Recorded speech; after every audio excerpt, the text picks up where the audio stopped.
हमारा क्वेश्चन क्या है, मूल बिंदु से किसी रेखा पर डाले गए लंब की लंबाई क्या है। ठीक है, हमें रेखा दी गई। मूल बिंदु हम जानते हैं क्या होता है, मूल बिंदु यानी जीरो, जिसके निर्देशांक क्या होते हैं जीरो। और लिखेंगे फॉर्मूला, क्योंकि मूल बिंदु जीरो जीरो से रेखा, रेखा क्या है हमारे पास 5x - 12y - 13 बराबर 0 पर डाले गए लंब की लंबाई। ठीक है, इसकी हमें गणना करनी है। तो हमारे पास फॉर्मूला होता है किसी बिंदु से डाले गए लंब की लंबाई। तो फॉर्मूला क्या होता है, P बराबर ax dash plus by dash plus c upon under root a square plus. ठीक है, यहां पे x डैश y डैश उस बिंदु के मान है जिससे हम क्या कर रहे हैं, किसी रेखा पर लंब बना रहे हैं। तो हमारा x डैश ये हो जाएगा, y डैश ये हो जाएगा। कुछ लोग इसको x पर y भी लिख देते हैं। अच्छा, अगर हम ये डैश नहीं लगाएंगे तो लोगों को लगेगा यही वाला x। तो डैश ये बता रहा है कि ये वो x y है जिस बिंदु से हम किसी रेखा पर लंब बना रहे हैं। तो उस बिंदु के जो निर्देशांक दिए होंगे उसके x y का मान है, इसलिए थोड़ा सा बात कर दिया x डैश y डैश। ठीक है, तो x डैश y डैश यहां से आ जाएगा, a b c कहां से आएगा, उस रेखा से। ठीक है, x का कोएफिशिएंट a कहलाएगा, y का कोएफिशिएंट b कहलाएगा, और जो कांस्टेंट टर्म होगा, नंबर वाला टर्म होगा, वो c कहलाएगा।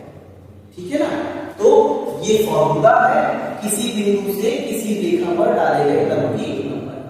ठीक है, आपको अभी बात समझ में, तो अब लगा देंगे। अब देखिए, वैसे तो हमें ये 0 0 हो जाना है क्योंकि मूल बिंदु 0 0 है। तो कुछ लोग इसी फॉर्मूले को डायरेक्ट याद कर लेते हैं। कैसे, मूल बिंदु से किसी रेखा पर डाले गए लंब की लंबाई। तो जब हम इसी को लिखेंगे, मूल बिंदु से किसी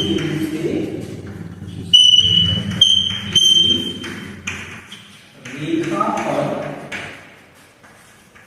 डाले गए लंब की लंबाई। जब मूल बिंदु से करेंगे तो पता क्या होगा, यहां हम 0 0 रखेंगे, x डैश और y डैश का मान, तो ये टर्म 0 हो जाएंगे। तो डायरेक्ट फॉर्मूला बन जाएगा c upon under root a square plus. अगर मूल बिंदु का है तो डायरेक्ट इसे यूज कर सकते हैं, ये कहां से, मूल बिंदु के लिए। और अगर कोई बिंदु दिया है तो इसे यूज कर लेंगे। ठीक है ना, अभी बस भाई हम यहाँ x डैश y डैश की वैल्यू 0 0 रखेंगे तो ये पूरा टर्म 0 हो जाएगा, ये टर्म पूरा 0 हो जाएगा, तो बचेगा क्या।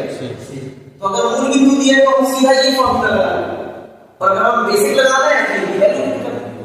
तो अब आंसर क्या आएगा, हम इसी को यूज करेंगे। तो c हमारा कितना है, माइनस का। ठीक है, अब चिन्ह यहाँ पे माइनस ले लिया, उससे कोई फर्क नहीं पड़ता है, लंबाई हमेशा पॉजिटिव होती है। ठीक है ना, अभी हमने जैसा चिन्ह था वैसा ले लिया, बाद में माइनस छोड़ दिया। अब अंडर a कितना है 5, तो यहां हो जाएगा 5 का स्क्वायर प्लस b कितना है -12, तो हम चाहेंगे चिन्ह के साथ मिले, तो यहां स्क्वायर होने वाला है तो सब कैसे पढ़ना। तो अब हो जाएगा -13 बटे 5 का स्क्वायर। 5 का स्क्वायर कितना होता है 25, और 12 का स्क्वायर कितना होता है 144।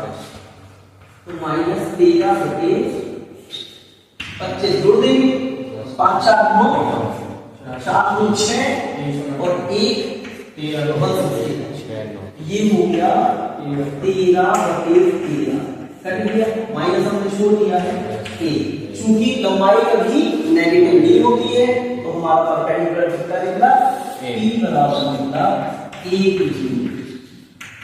इकाई दूरी है, इकाई होगा आया समझ में नहीं है, हमें फॉर्मूला याद करना है, फॉर्मूला सीधा लगा देना है। हो गया सर